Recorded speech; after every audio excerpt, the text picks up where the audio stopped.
A very welcome good evening everyone.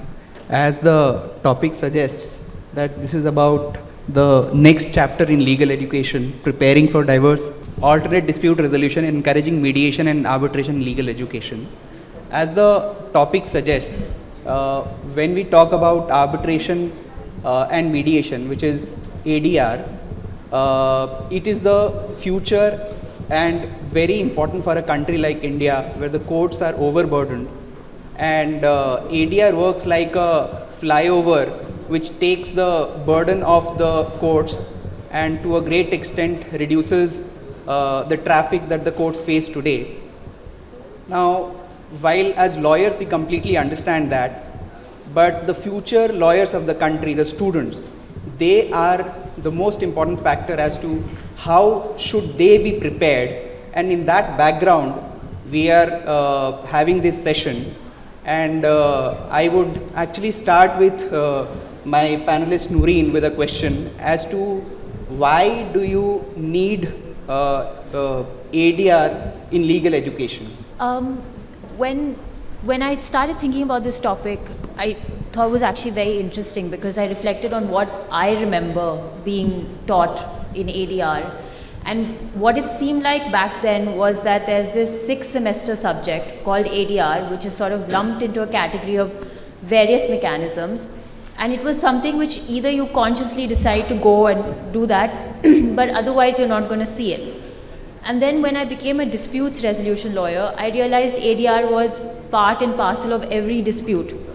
So what you end up realizing is this is not something in a silo, but you are going to potentially arbitrate, then you're going to come back to court, then you're going to go to court.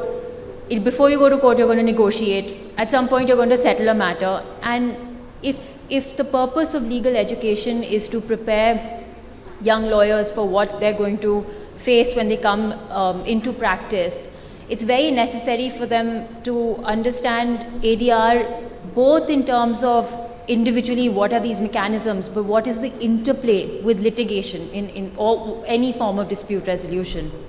So I think that's one reason. And the second reason is really something you've alluded to, which is best practices. And as young lawyers, what they have to learn and what has to be taught in a curriculum is best practices. So you have to learn that your client's interests have to be prioritized. That might be cost interests. That also has to be in terms of whether it is the right meritorious matter to take to court. And we have to realize there is massive judicial backlog. So instead of treating, because you see in many arbitration clauses, there will be a pre-arbitration mechanism set out of negotiation or mandatory negotiations, mandatory settlement, attempts have to be made. And everyone sort of treats that as formulaic, but that's not what they are. And perhaps it is important for you to try to nip it at the bud at that stage rather than feel forced to, maybe at your client's behest because they don't know better, take it forward into a full-fledged dispute which has immense costs. So I think on those two fronts you have. Thank you, Nooreen. I think it was quite insightful. Coming to you, Tejaswi, while Nooreen spoke about ADR generally, see that you have a lot of interest in mediation. So what would you say, why is mediation necessary to be taught to the law students?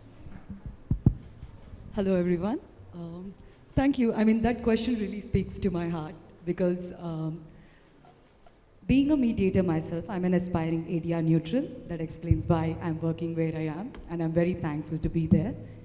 But coming to in legal education, I've realized the importance of ADR only after I graduated, when I started doing my clerkship in Telangana High Court and Supreme Court. So that is when I realized I do not have the necessary skill set to actually, go to the market and prove it. I mean, so that's when I realized I have to improve my skill set, and I trained myself. I got into different trainings being given by different curriculums. And I think the need for teaching ADR in law institutions or colleges starts right from the first year.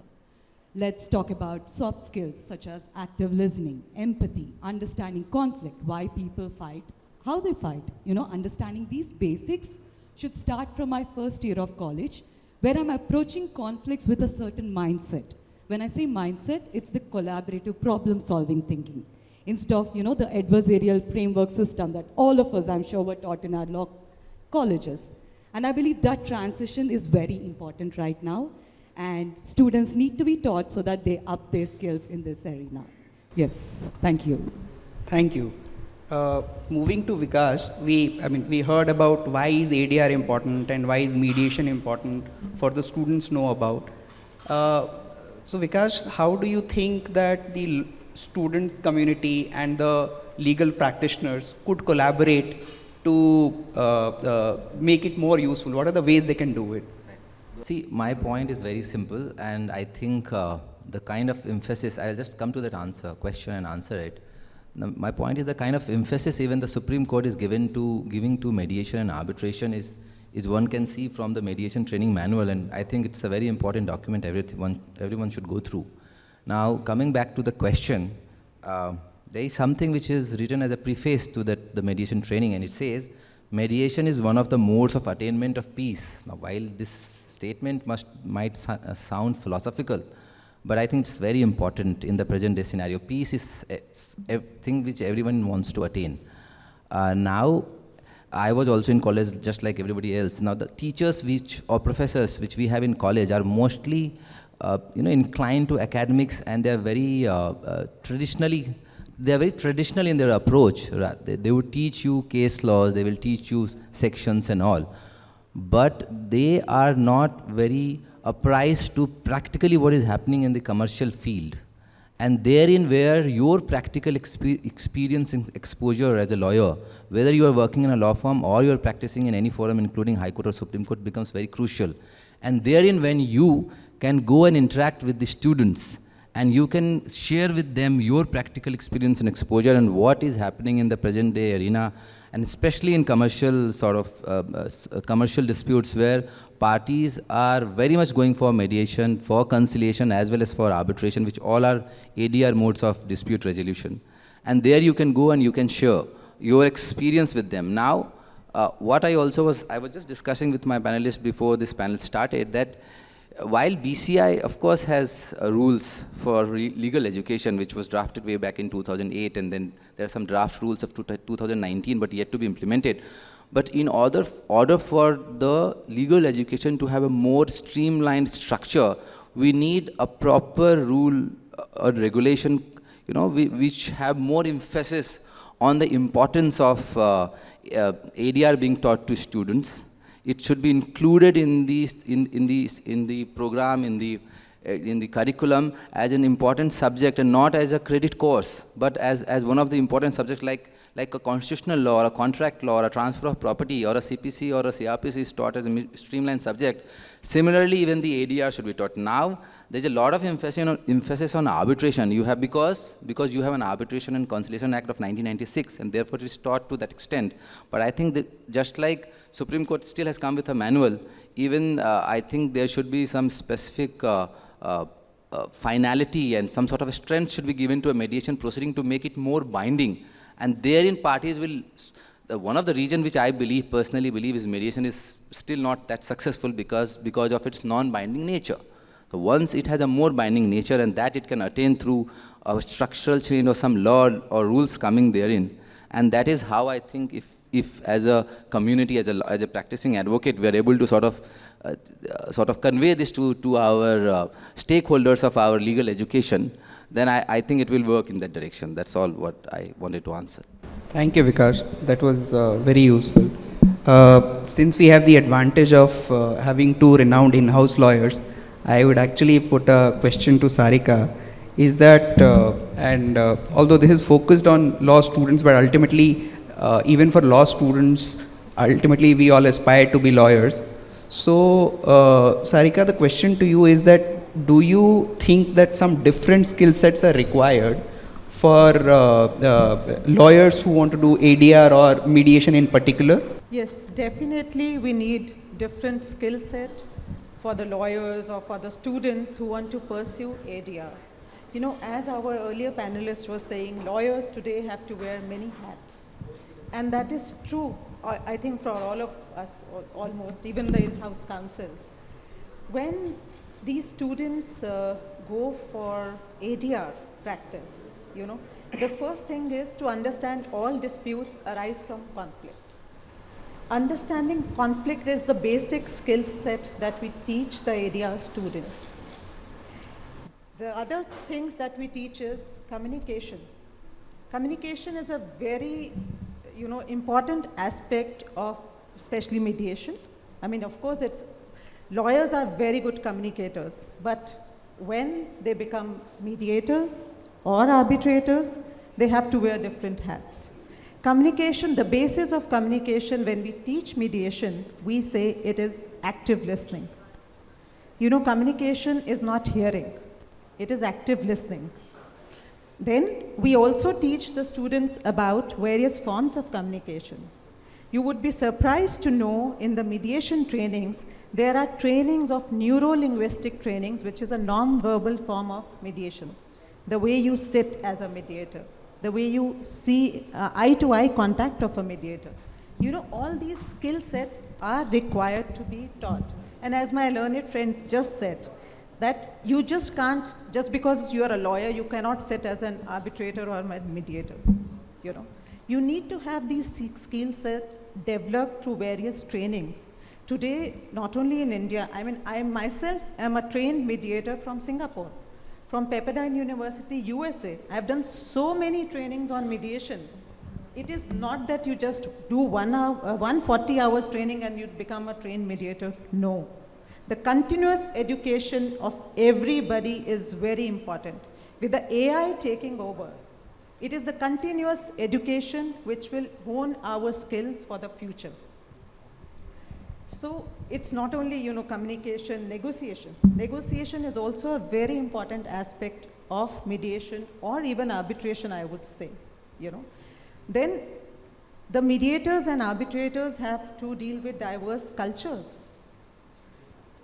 Understanding diverse cultures, and then empathy, neutrality, all these are the skills that you need to learn. You need to first understand these things, and then you need to learn. And the most important is leadership. When you get into any of these roles, you ought to have the leadership skills. Whether it's a mediator or an arbitrator, you need to have the leadership skills to take people with you, to make them understand, to convince them. There are various, we can talk about days on these things, but these are a few things that I would say are important.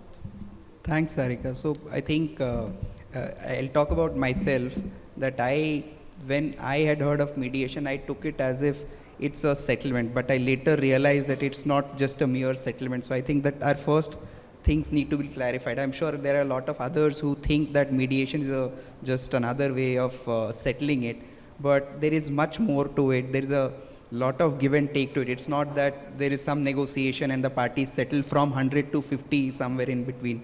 There's a lot more to mediation.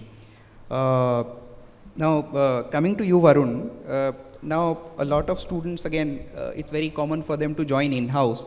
So in ADR, when it comes to ADR, how do you see what is the role of a in-house lawyer when it comes to ADRs, so that the students could better prepare themselves for an in-house role when they join organizations like you? Very well seen, Bishwajit, and good evening, everyone. So I'll just share my personal experience. So when I was in my law college in 2009, so I think at that point of time, mediation or arbitration, I did not play a very important role in our lives, and we come across a litigator going into courtroom, having a court arguments, and that kind of a mindset everyone has at that point of time. When I entered into a in-house counsel kind of a stream, then I come across two very important and crucial aspects. One is you should be an enabler. Second one is result oriented, if you're being an in-house counsel. So these two elements put me myself into a shoes of why it is important for us to know each and every challenges and the technicalities of mediation and the arbitration at the school, at the law school point of time. Having said so, when we started in, let's say, any litigation has come in regular course of our business, then the first question business asked me, Varun, when it will be going to close? What are the timelines? Will it be effective, non-effective? Will arbitrator or a judge will going to hear you? Will you be in a position to put all your evidences? Not by going, because as you know, during the business world, everything is on the emails. Hardcore of CPC, 65B evidences, admission of evidences. So how you can be able to do in effective manner and within small time frame of time, because otherwise it would be, as our courts are burdened, it will take 5 years or 10 years down the line, and no one has that much time. And then this changing era. So therefore, I think I have to put my level best, make it happen within a year and so, and the only route comes from mediation and the arbitration.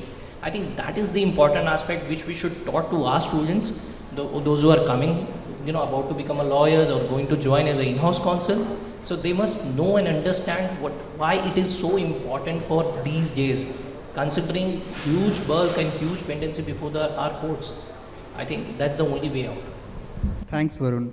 So I think we can say that the panel is very clear that mediation and arbitration is very important. So Vikash, I'll put that question to you, is that how do you think students can actually prepare themselves better so that they are able to do better, get better in ADR or mediation? What can we do for the law students, or what should they be doing? Thank you, sir, for this question. I think, see, it's a two-way street. Students who, of course, have joined a legal profession, a legal education, are very well aware that they want to do very good in the legal profession. So how I see it, internships are a very great opportunity for them to explore this. And therein, when someone is joining you as an intern, it becomes your job to sort of tell them what are the importance of ADR, which includes arbitration and mediation. That is one. Two is, as an advocate or as a practicing advocate, of course, BCI rules gives you the liberty to teach for at least 3 hours a day until the time you won't lose your advocate's license. You can go back, you must have got an education from some college or some institute. You should go back and you should teach there if you can. If you don't want to call it a teaching, let us not call it a teaching. Let us call it as a clinic course, or just as a discussion with the students.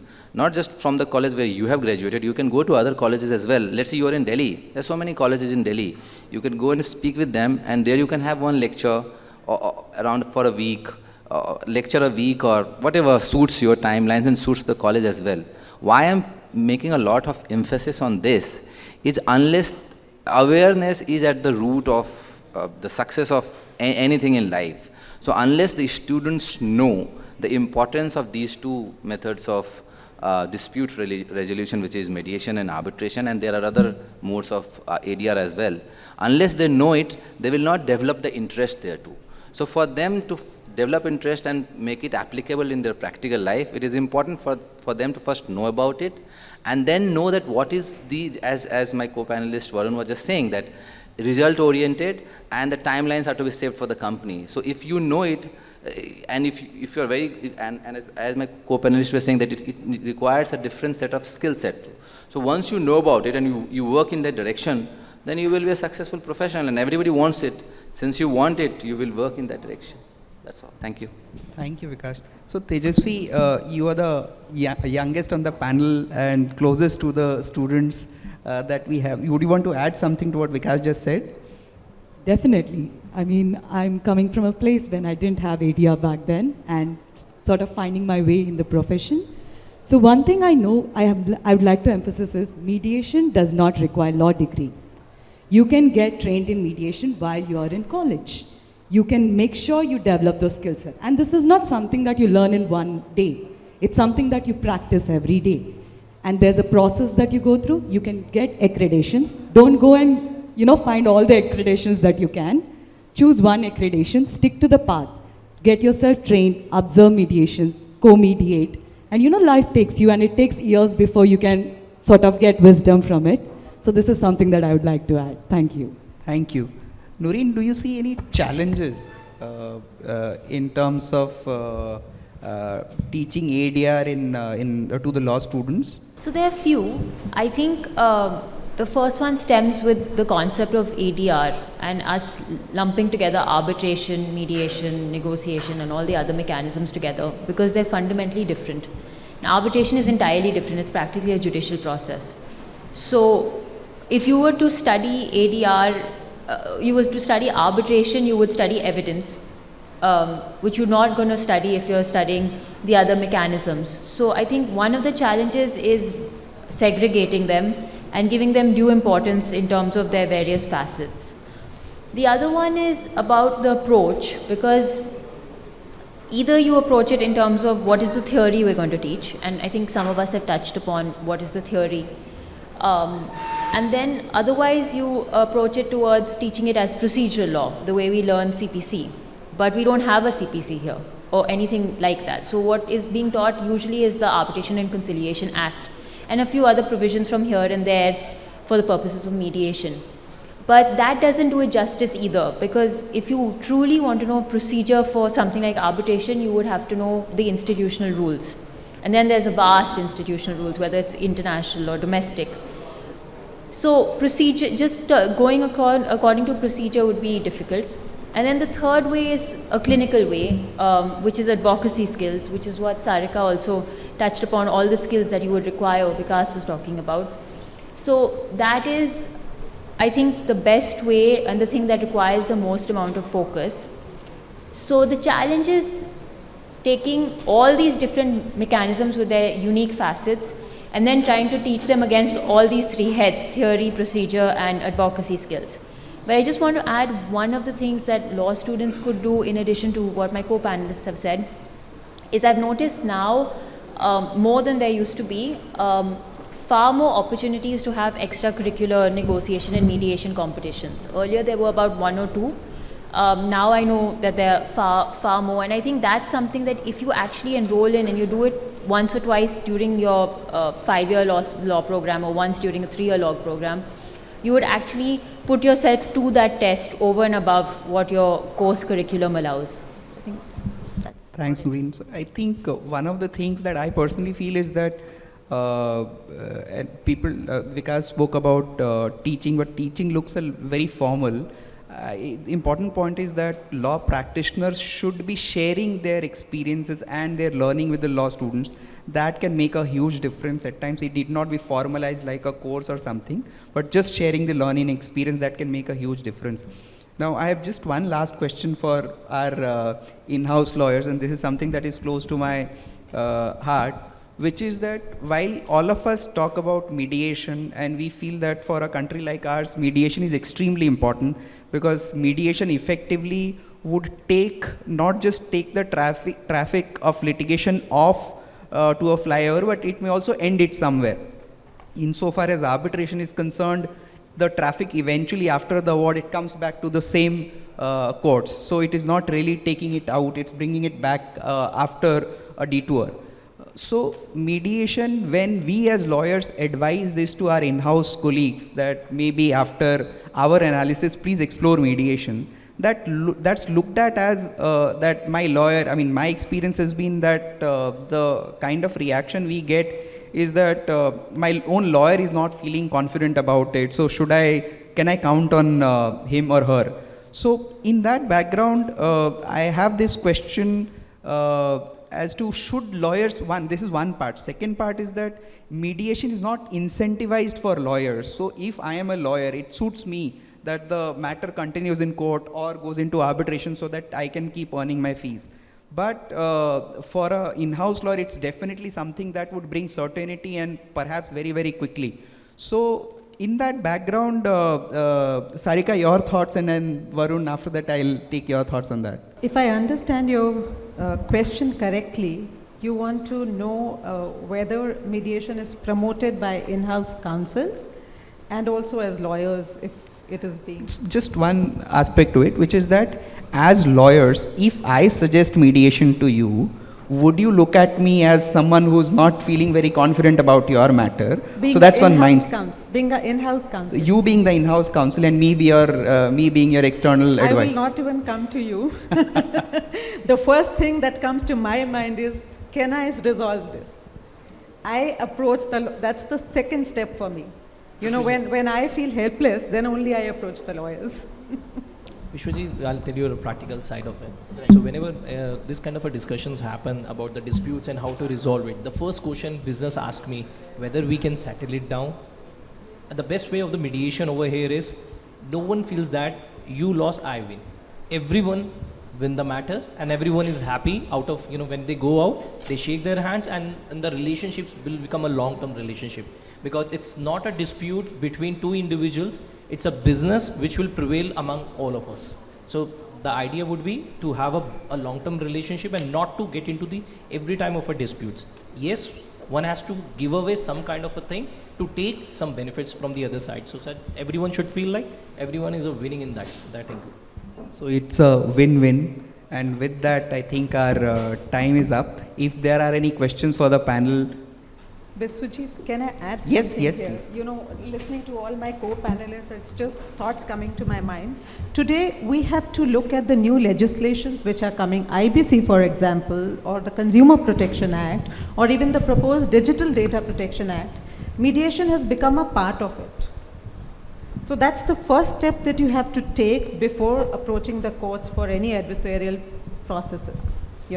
And if you remember Justice Chandrachud recently in Delhi High Court, he said, mediate, not litigate, And I was at a conference where Justice Mukta Gupta was there, and she said, as mediators, you have so many trainings. I hear you people, having your advanced training, having your international trainings. Why are the arbitrators not trained? Why is it that anybody can become an arbitrator? Why we should think about this? She was telling us lawyers to have this program of training the arbitrators because she felt there was a need to do it.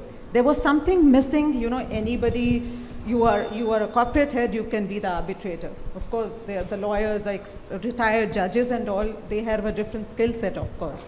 But arbitration is something where the training is required. Everybody feels that because they have seen that mediation today is growing because the skill sets are given to the people who are trained. So that's the only thing that I wanted to add here. Thank you. I absolutely agree with that. Training is very, very important, particularly for arbitrators, that they get some training. We all feel that we know everything, but at times to make the system more efficient, it's very important that we are all trained.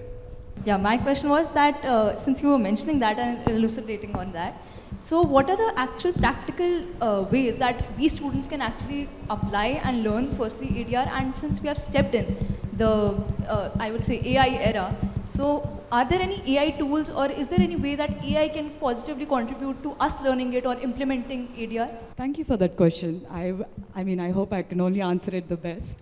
When we talk about how can students implement it, number one, you can have your ADR boards. You can have your mediation clinics. For example, any in-campus disputes that could be happening. You could start off by, honing your skills by solving those disputes.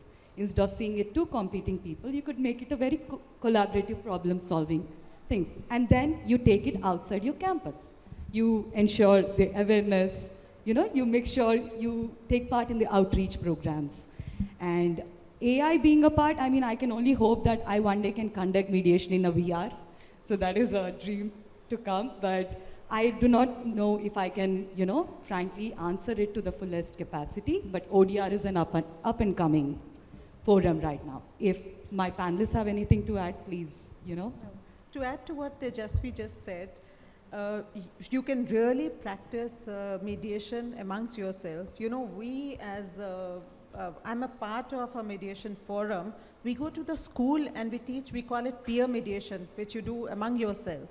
So maybe you can take help of your professors, teachers, and whatever disputes come up, it can be anything. It can be something that you want to bring it to the management, to the teachers. You can resolve it by the way of mediation. That's your practice to mediation, like we do the role plays.